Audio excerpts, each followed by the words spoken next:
Živijo, tukaj Valentin. Danes bom govoril, kaj je aura.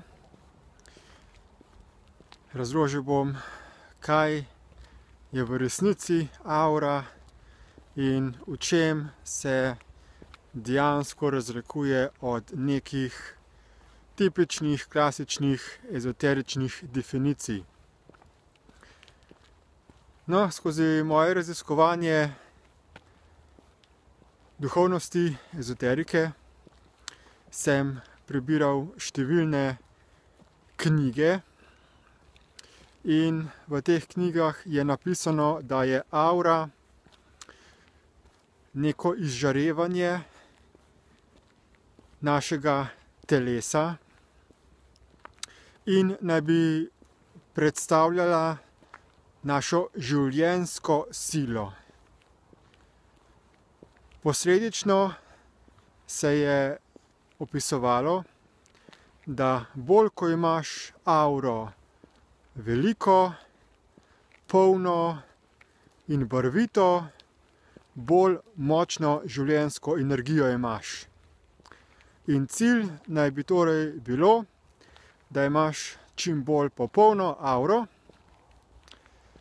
in da si tudi lahko analiziraš stanje svoje aure, da potem ugotoviš, kje ima tvoja aura kakšno energetsko luknjo, kje bi jo bilo potrebno zapreti in kako lahko svojo auro še bolj okrepiš in ojačaš. No, imel sem enega prijatelja, ki si je tudi delal te analize svoje lastne aure z fotografiranjem aure. To je tako imenovana Kirlianova fotografija. Obiskoval me je nekaj let in vsako leto mi je dokazoval na osnovi te Kirlianove fotografije, kako si je auro povečal in izboljšal.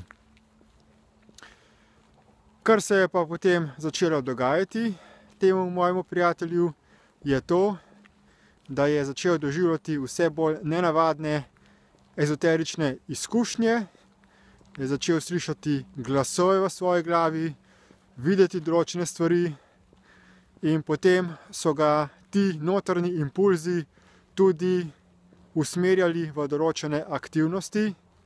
Recimo, da je začel barvati s srebrnim sprejem kipce Jezusa ob cesti, češ da mu je tako naročil Jezus Kristus skozi notranji glas.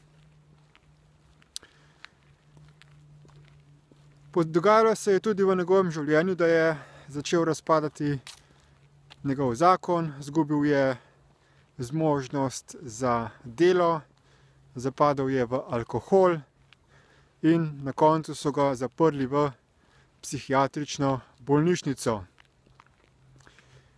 Imel je čudovito, barvito, polno auro, toda postal je popolnoma nezmožen za praktično življenje na tem svetu, v tem sistemu.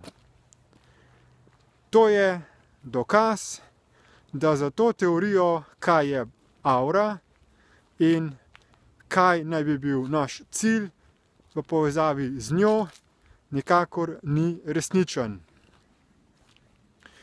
No, pred leti sem potem skozi moje ezoterično raziskovanje spoznal gibanje Destiny, kjer se je auro definiralo in prepoznalo kot nekaj popolnoma drugega.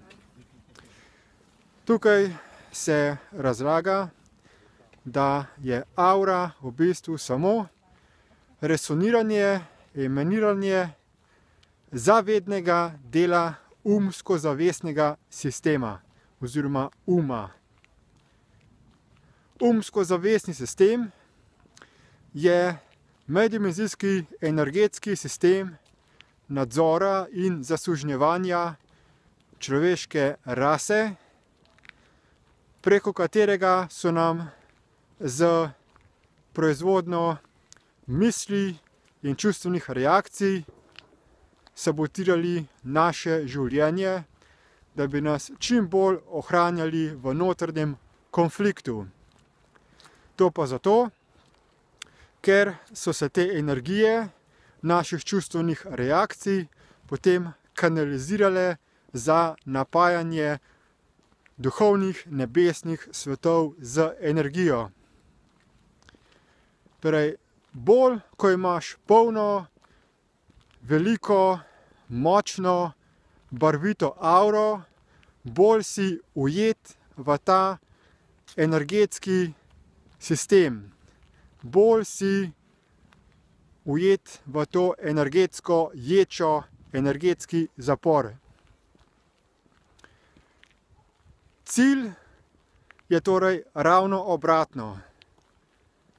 Cilj je osvobajanje od avre, da jo čim bolj zmanjšuješ, da čim bolj zaustavljaš misli v svoji glavi, da čim bolj zaustavljaš čustvene energetske reakcije in da na koncu popolnoma izgubiš avro oziroma da postane ta avra transparentna oziroma nevidna.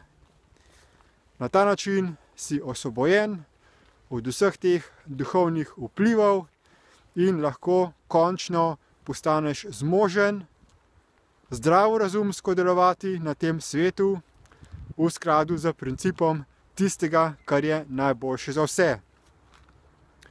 Kako to doseči, kako se osvoboditi avre in umsko-zavestnega sistema energetske ječe.